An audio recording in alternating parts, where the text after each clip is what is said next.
Creating content in bundles refers to the process of creating multiple pieces of content around a central topic or theme.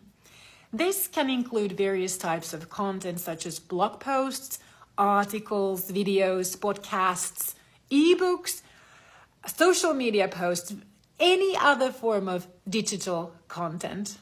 Content creators benefit from bundling in two ways. First of all, it's much more time efficient to create content in bundles. It's like a factory operation where you get more for the time spent at one go. You can also use content bundling to offer more value to your audience, creating several pieces of content available for the same central topic or a theme.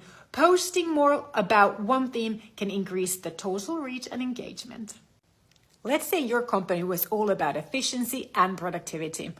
As your employer branding content, you could create a bundle of blog posts and an ebook around a particular topic, such as 10 ways to improve your productivity.